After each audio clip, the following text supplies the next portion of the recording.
Hi everyone, my name is Natalie. Today I wanted to do the September announcement for Invisible Cities. So if you don't know what Invisible Cities is, it is a reading project that I'm doing with a group of others where we encourage you to read literature from all over the world. So it's a cultural exploration kind of project. I will link the original announcement video below if you want to know more, and also some information in the description box. So basically we select a few countries each month that we focus on, and today I'm going to be announcing the two countries we've selected for September, which are Chile and Palestine. I'm really excited for both of these countries. I've had my eye on a few books from both countries for a while, so I'm glad to have an excuse to dive into them in September with you all. As I usually do with these announcement videos, I'll share a few of the books that I have my eye on for potentially reading in September for Invisible Cities. So I'll start off with the Palestine books I have my eye on. The one I know I will be reading is Minor Detail by Adania Shibli, and this was translated by Elizabeth Jaquette. This is a book I recently bought because it was nominated for the Booker International this year, and it's supposed to be a very harrowing novella. I've heard fantastic reviews of this so far. It is described as a haunting meditation on war, violence, and memory. Minor Detail cuts to the heart of the Palestinian experience of dispossession, life under occupation, and the persistent difficulty of piecing together a narrative in the face of ongoing erasure and disempowerment. Also, Fitzcarraldo always do fantastic things, so definitely eager to get to this one. The next one I have chosen is Codename Butterfly by Alam Basharat, and this was translated by Nancy Roberts. So this, as far as I can tell, is a short YA book, potentially in the older category of children's literature. And it's about a young protagonist who is going through her life in various ways and is sort of questioning the things going on around her in society, while also dealing with normal teenage things like friendship and love and identity, as far as I can tell. So I thought this would be a really interesting book to get, because as I'm reading Invisible Cities books, I'm always trying to find sort of a mix of things that I read, mix of genres, mix of types of books, and I think children's literature and YA from these countries is an interesting perspective to get. The last one I have selected for Palestine is Out of Place by Edward Said, and this was originally written in English.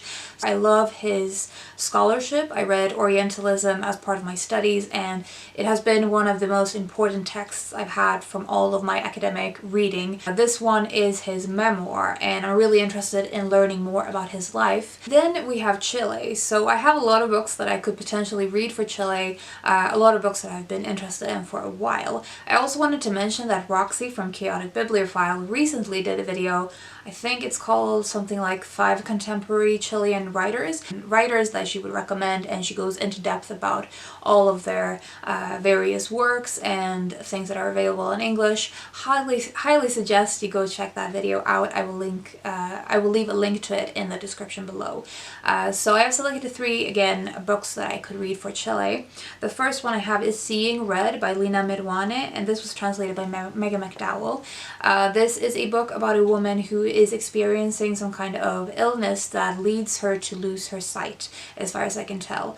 And it's also described as a very autobiographical novel. This author recently came out with a book called Nervous System that also sounds fantastic, but I think I will prioritize Seeing Red because it's been on my to-read list for ages. The next one I have is Space Invaders by Nuna Fernandez, and this was translated by Natasha Wimmer.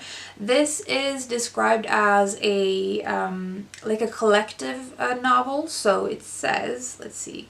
One of the leading Latin American writers of her generation, Nuna Fernandez effortlessly builds a choral and constantly shifting image of young life in the waning years of the dictatorship. In her short but intricately layered novel, she summons the collective memory of a generation, rescuing felt truth from the oblivion of official history. And one of the reasons I was interested in this one, aside from the collective narrative that is already something I'm interested in, is that Roxy talked about this author and this specific book, and talked about how memory was interestingly explored in this book, and you probably know by now that memory is one of those keywords for me. Lastly, for options, we have Humiliation by Paulina Flores, and this was also translated by Megan McDowell.